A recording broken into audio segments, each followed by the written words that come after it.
Anda tidak bisa menempuh ilmu bulatan itu, memakainya untuk menyelesaikan masalah bulatan. Kita harus kembali ke segitiga. Metode-metodenya bagaimana saya sudah punya.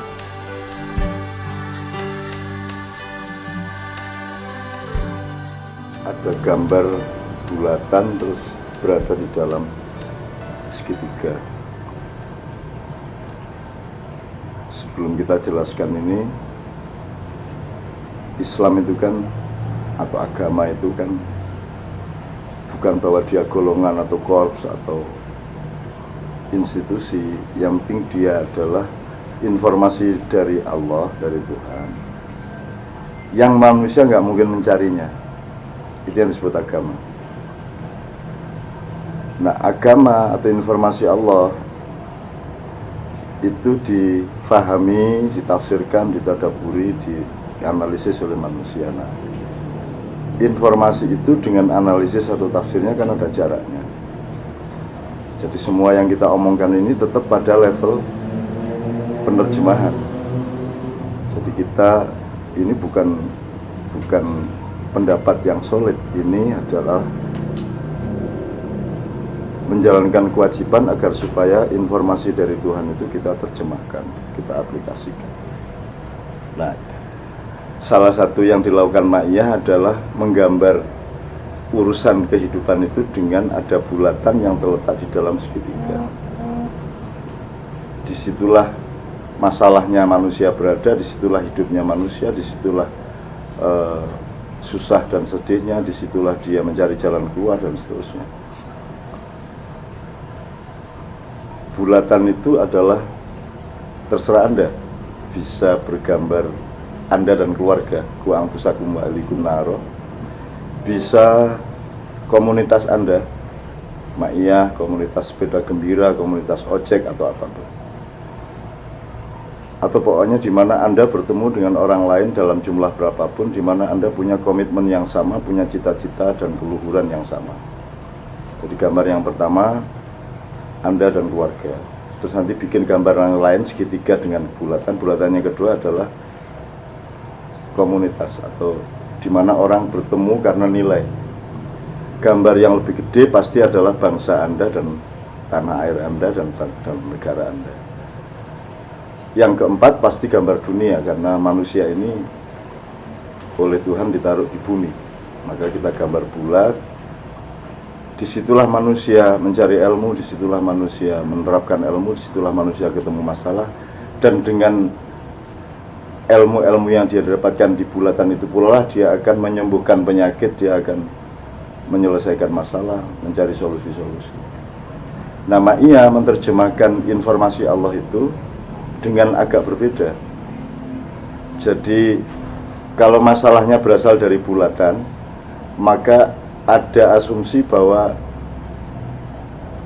tidak bisa 100% Anda mencari jawabannya atau penyelesaiannya lewat bulatan yang sama. Ibarat kita dapat makanan dengan keracunan, dengan racun, Anda tidak bisa mencari obat anti racun kepada pabrik yang sama. Oleh karena itu kita menyadari bulatan ini untuk 4 skala tadi itu berada dalam segitiga. Nah, ini kan ilmu dasar Ma'iyah sejak awal. Segitiga itu titik atasnya Allah, titik kirinya Rasulullah, titik kanannya kita. Nah, kita dengan bulatan yang mana terserah, tapi berlakunya sama. Dialektika antara, kita sebutkan percintaan segitiga, cinta segitiga. Karena ini ada sebab akibat, ada bebrayan atau pergaulan, atau ada dialektika.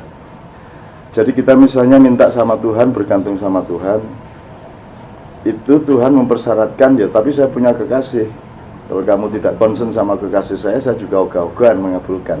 Maka kita bikin segitiga, Allah, Rasulullah, kita. Makanya tidak ada doa yang kita ucapkan kepada Allah tanpa mendahulukan pernyataan cinta kita kepada Rasulullah, kepada Kanjeng Nabi. Maka ada dialektika segitiga.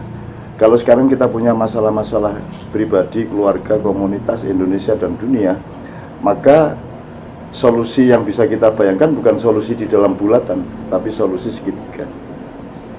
Jadi semua itu kita bawa kepada Allah dengan persyaratan membawa Rasulullah, dengan pernyataan cinta kita, maka ada kemungkinan Allah membukakan jalan. Nah, bulatan ini kan ada ilmu sosial, ada ilmu tradisi, ada kebatinan, ada demokrasi, ada ilmu-ilmu mengenai perubahan, ada liberalisme, neoliberalisme, ada pertarungan kiri kanan, barat timur, ada development, ada globalisasi, ada macam-macam yang hari ini mengurung manusia di dalam permasalahan-permasalahan yang sangat sukar diatasi. Katakanlah kalau kita persempit dari dunia ke Indonesia, nanti mungkin kita belum bersempit ke diri kita dan keluarga misalnya. Kalau kita punya masalah keluarga, kan di puncak kebuntuan kita mengatasi masalah kan berdoa.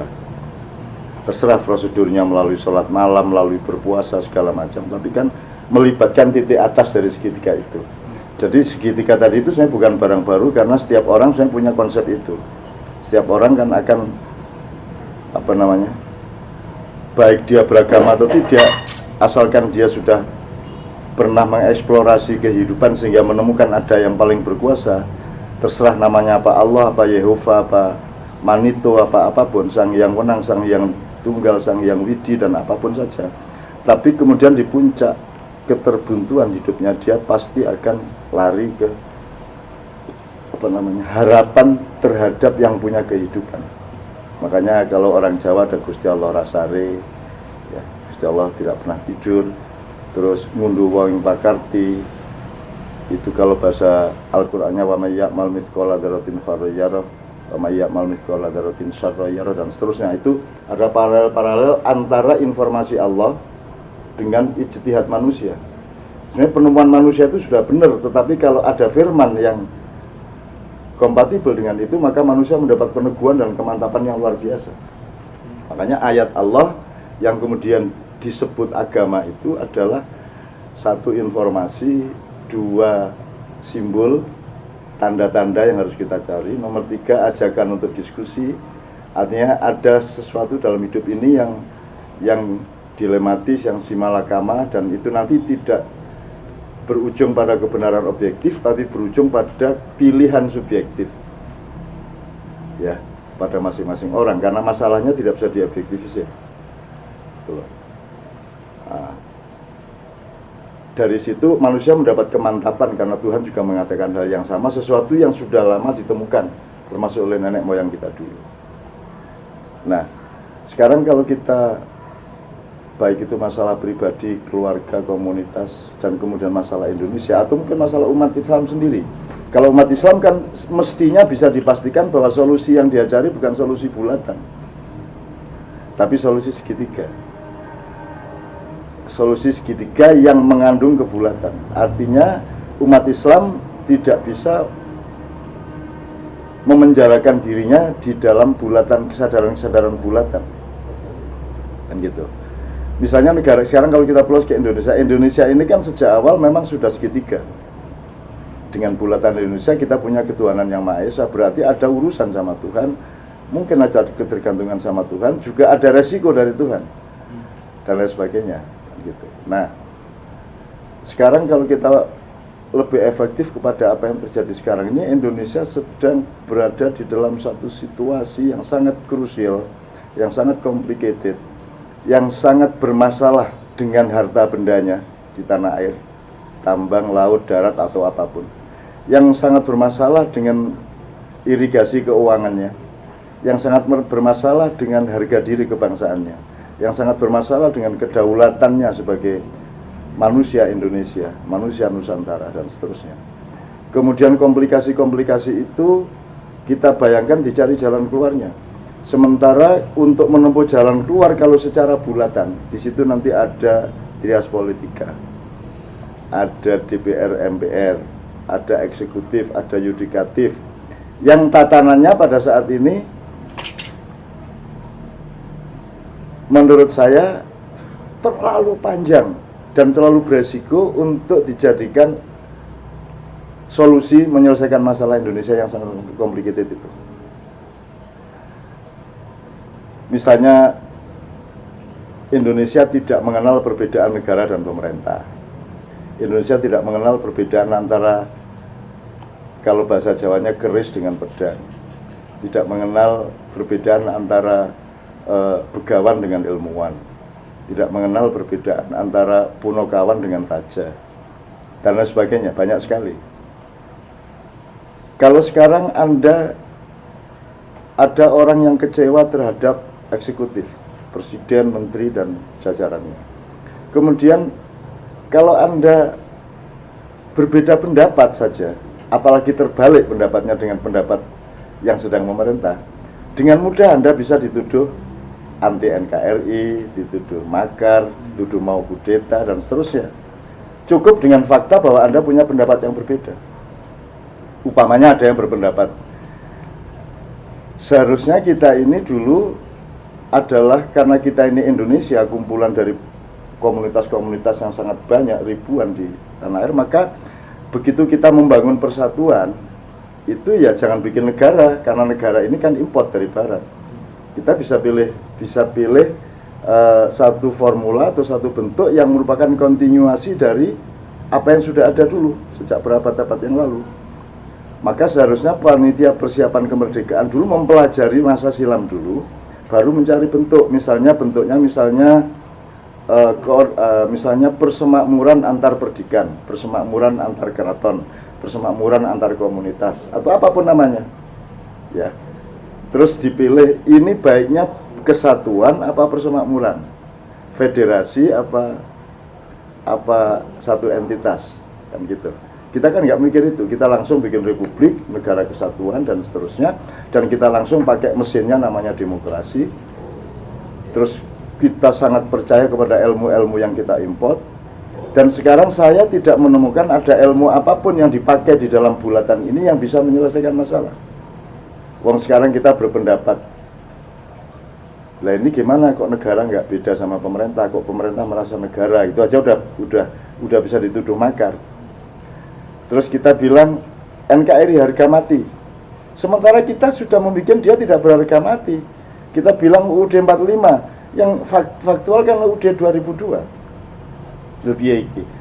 Katanya harga mati, ke UUD-nya bukan UUD 45 tapi 2002. Jadi kita tuh juga tidak jelas etimologi dan kesadaran harafiah saja terhadap kata. Kita bilang harga mati tapi sudah kita jual habis. Gitu. Mungkin kita jual, maksudnya harga mati kita jual dengan kematian martabat, kematian kekayaan, kematian segala macam. Nah, sekarang kalau kita fokuskan lagi ke ini, gimana jalan keluarnya ini?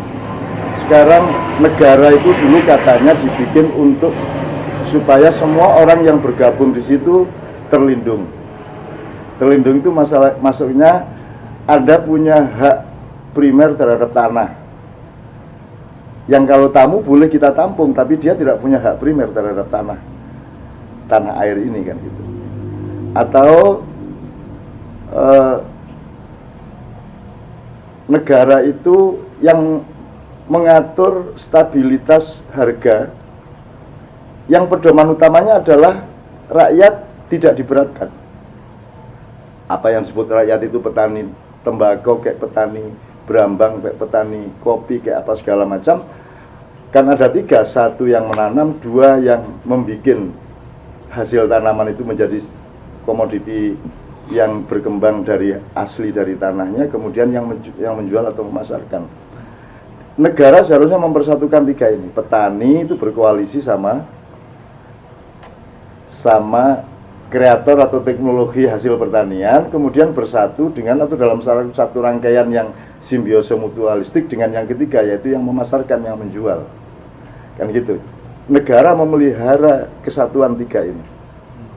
Sekarang yang terjadi kan sampean yang nanam, entah siapa yang kulaan, kemudian dia entah nyewa siapa untuk dibikin, misalnya padi menjadi apa, sapi disembelih, diternakkan, disembelih terus menjadi kulitnya dijual, dagingnya dijual segala macam, itu yang kedua.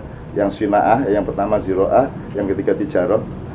Tiba-tiba nanti petani harus beli barang yang dibikin oleh kedua tadi, yang bahan mentahnya adalah dia yang tanam dulu, tapi dia harus membeli dengan harga yang jauh lebih mahal daripada, sementara dia sendiri tidak punya peluang untuk menjual sebagaimana yang dia beli, dengan harganya sebagaimana dia beli.